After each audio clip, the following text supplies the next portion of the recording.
Sweden जो है ना वो काफ़ी अरसे बाद पाकिस्तान में रिज्यूम हुआ है। शेंजन की यूरोप की बहुत एक अच्छी डेस्टिनेशन है। स्प्रिंग इनटेक में अप्लाई करने के लिए क्या क्या डॉक्यूमेंट्स की ज़रूरत है, कैसे अप्लाई करना है आपने, क्या गाइडलाइंस हैं, क्या डेट्स हैं, कौन कौन से कोर्सेज ओपन है कि अब आइल्स के बगैर एडमिशन नहीं होगा। अस्सलाम वालेकुम and welcome to our YouTube channel. My name is Azeem Qasim. I am founder and CEO of Edify Group of Companies. At Edify Group of Companies, we provide information regarding study abroad, immigration and career counseling. जैसे कि आपको पता है कि Sweden में spring intake के जो है ना वो एडमिशन्स ओपन हो गए हैं और स्वीडन जो है ना वो काफ़ी अरसे बाद पाकिस्तान में रिज्यूम हुआ है। शेंजन की यूरोप की बहुत एक अच्छी डेस्टिनेशन है with streamline process and with significantly a good and better visa ratio.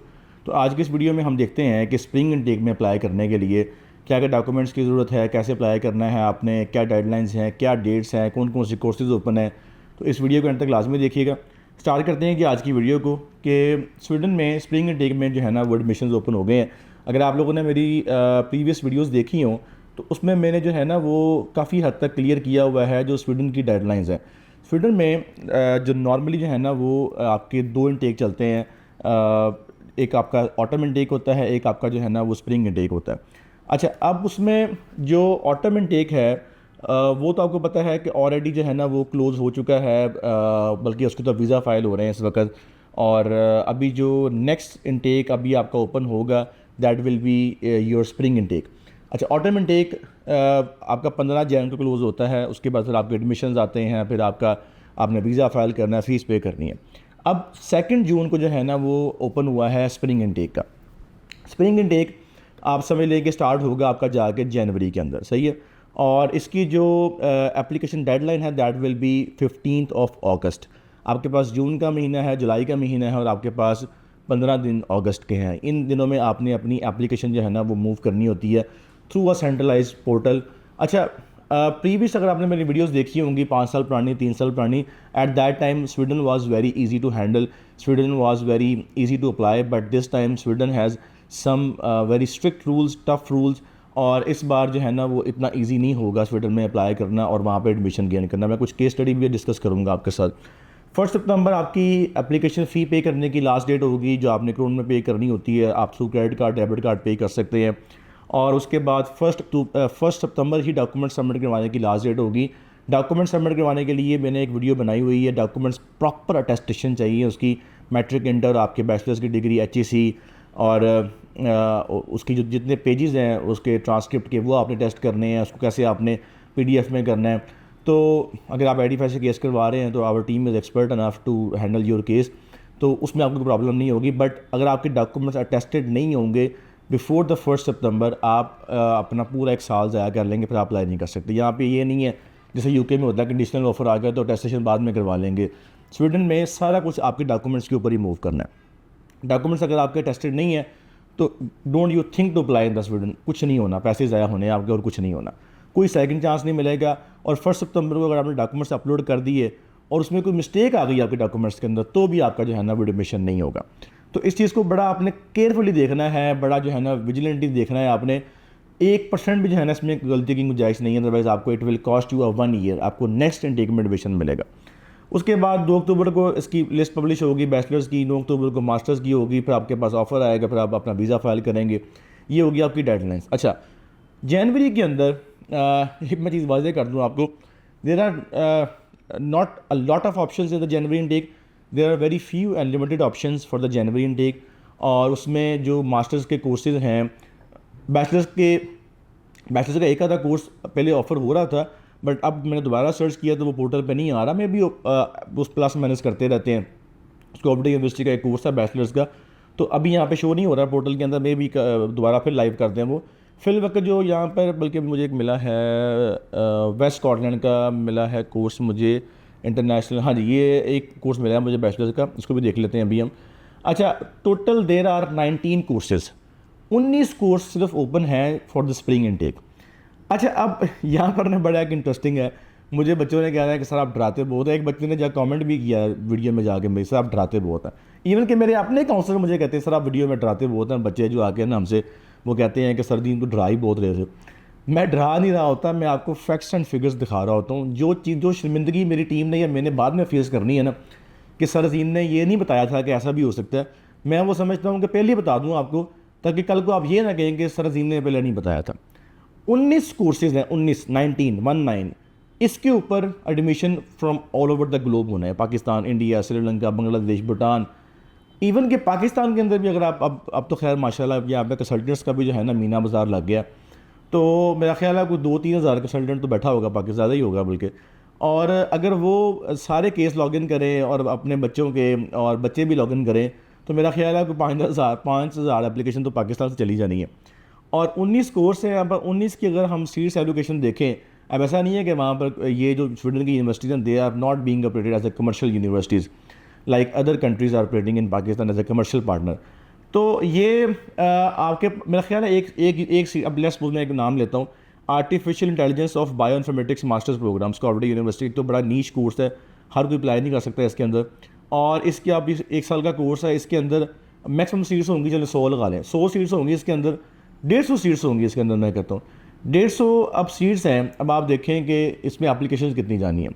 अब मैं बताना क्या चाह रहा हूँ आपको, बताना ये चाह रहा हूँ, अभी लास्ट इंटेक के अंदर one of our students having 3.75 CGPA with 7.5 IELTS and with a relevant work experience he get qualified. अब क्वालिफाई होने का मतलब ये है कि he was eligible to get admission, ये पोर्टल का स्टेटस होता है।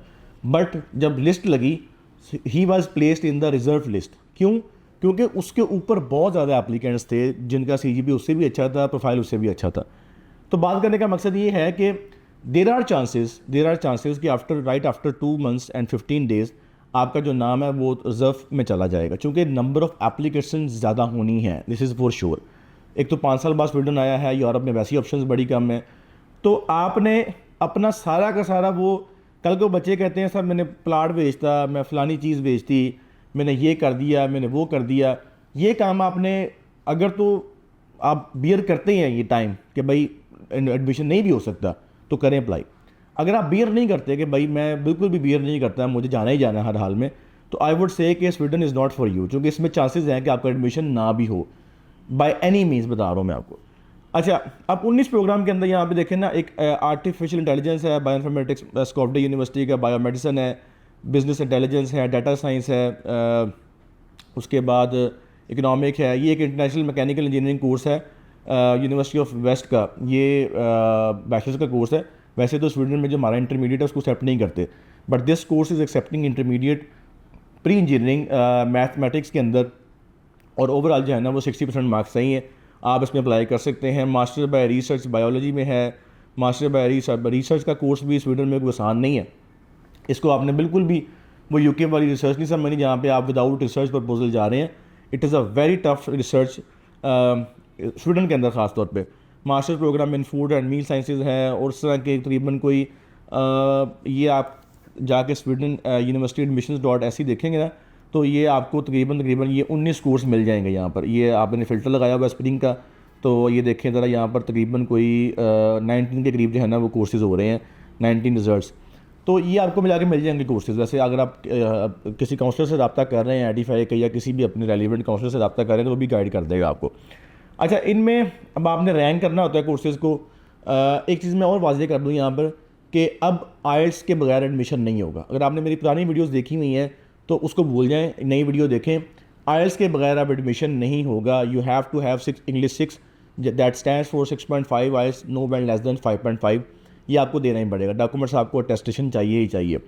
और स्वीडन में ना काफ़ी चेंजिंग्स आई हैं वीज़ा एप्लीकेशन को लेके भी, और वहाँ पर जो वर्क परमिट्स को लेके भी आई हैं, वो मैं फिर कभी किसी वीडियो में बनाऊँगा। अभी तो एडमिशन ओपन हुए हैं इसके लिए, तो मैं अभी सिर्फ एडमिशन की बना रहा हूँ। तो अभी आपके पास 15 अगस्त तक टाइम है कि आप अपनी एप्लीकेशन मूव कर सकते हैं। 4 कोर्सेज में सेलेक्ट करना होता है, 1 2 3 4 आपने रैंक करना होता है, और उसमें से फिर आपके जब मोस्ट प्रेफरेबल कोर्सेज में आपका एडमिशन होगा। आपने अच्छा, एक और चीज़ जो मोस्ट इंपॉर्टेंट है, there are 2 types of admission requirements in Sweden. One is generic, one is course specific. Generic तो वो जो हर बच्चे ने फुलफिल करनी है, that is bachelors degree of 4 years जो हमारी पाकिस्तान की वो फुलफिल कर जाती है। Second is specific entry requirements. ये बहुत ट्रिकी पार्ट है। ये ट्रिकी पार्ट कैसे है? अब लेट्स सपोज मैं एक कोर्स ओपन करता हूँ आपके लिए, ये है जी artificial intelligence bio informatics masters program. ठीक है जी, मैं इसको ओपन करता हूँ और I will land to the page of relevant course. अब यहाँ पे एडमिशन आ गया, एडमिशन में बल्कि यहाँ पे प्रोग्राम की यहाँ पर more about program first semester, अब यहाँ पे उन्होंने पता नहीं मेंशन किया कि नहीं किया हुआ, यहाँ पे उन्होंने मेंशन नहीं किया हुआ, लेकिन मैं आपको बता देता हूँ कि जो स्पेसिफिक एंट्री रिक्वायरमेंट्स होती है ना वो बहुत इंपॉर्टेंट है। इंपॉर्टेंट इस सेंस में है कि आपके कोर्स के अंदर लिखा होता है, फॉर इंस्टेंस अब इस कोर्स की बात कर लेता हूँ मैं, अभी थोड़ा सा सर्च करूँगा तो मिल जाएगा, artificial intelligence for bio informatics masters program. अब स्पेसिफिक एंट्री रिक्वायरमेंट क्या होंगी कि भाई स्टूडेंट ने कम से कम जो है ना वो 20 क्रेडिट्स जो है ना वो पढ़े हों AI के, और कम से कम 15 क्रेडिट जो है ना पढ़े हों बायो इन्फॉर्मेटिक्स के अपनी लास्ट डिग्री के अंदर। अब हमारे पाकिस्तान में बायो इन्फॉर्मेटिक्स और आर्टिफिशियल इंटेलिजेंस का ब्लेंड नहीं मिलेगा आपको, बहुत मुश्किल से मिलेगा। अगर आपने स्पेसिफिक एंट्री रिक्वायरमेंट फुलफिल करनी तो आपने अपने क्रेडिट आवर्स चेक करने हैं कि क्या आपके 15 क्रेडिट आवर्स बन रहे हैं AI के अंदर, आपके 8-10 बन रहे हैं, जो भी रिक्वायरमेंट होगी आपके 10 बन रहे हैं बायो इन्फॉर्मेटिक्स के अंदर। अगर वो बन रहे हैं तो फिर आप एलिजिबल है इस कोर्स में अप्लाई करने के लिए। अगर आपके नहीं बन रहे तो मैं कोई और कोर्स ओपन कर लेता हूँ for your understanding. Just give me a minute. अच्छा जी, हम लेते हैं जी ये वाला स्कॉफडे यूनिवर्सिटी है जी, चलिए ये मैं डलारना का प्रोग्राम ओपन कर लेता हूँ। This is data science master program, सही है जी। इसको मैंने ओपन किया, डलारना यूनिवर्सिटी की साइट ओपन हो गई, और जैसे ही साइट ओपन हुई डलारना यूनिवर्सिटी की, just give me a second. अच्छा जी, ये आ गया जी हमारे पास यहाँ पर check your eligibility document submit entry requirements. ये देखें यहाँ पे आ गया जी एंट्री रिक्वायरमेंट्स। अब एंट्री रिक्वायरमेंट्स में यहाँ पे क्या लिखा हुआ है कि आपने जो है ना वो बैचलर्स की डिग्री कंप्लीट हो आपकी in computer science, computer information system और data science equal to Swedish degree comparison of at least 120 60 credits 1 academic year full time और an equivalent degree. Selection criteria क्या लिखा हुआ है उन्होंने जी, मोटिवेशन लेटर लिखा हुआ है। अब ये सिलेक्शन क्राइटेरिया देख रहे हैं आप, ये आपको नज़र आ रहा होगा। ये इट इज़ वेरी इंपॉर्टेंट कि जो उनका सिलेक्शन क्राइटेरिया है, जो उनकी कोर्स स्पेसिफिक एंट्री रिक्वायरमेंट्स है, वो आपने फुलफिल करनी है। अगर आपने फुलफिल नहीं की तो आपका एडमिशन नहीं होगा। ये कुछ ऐसी ट्रिक्स हैं जो बता रहा हूँ मैं आपको फॉर द एडमिशन। और 15 अगस्त तक अभी आप अप्लाई कर सकते हैं। डॉक्यूमेंट्स अगर आपके टेस्ट नहीं भी हैं इस स्टेज के अंदर अभी 15 अगस्त तक तो भी अप्लाई कर सकते हैं। आपने अपने डॉक्यूमेंट्स जो है ना, वैसे तो 1 सितंबर लास्ट डेट है, लेकिन आप जेहन में रखें 25 अगस्त तक डॉक्यूमेंट्स जो है ना आपने अपने कंप्लीट करने हैं, और फिर आपका जो है ना एप्लीकेशन आगे मूव होगी। अगर आप अप्लाई करना चाहते हैं स्टूडेंट के अंदर तो simply log on to edify.pk/apply और सिंपली विजिट आवर ब्रांच और call our UN number. Thank you so much. अल्लाह हाफिज़।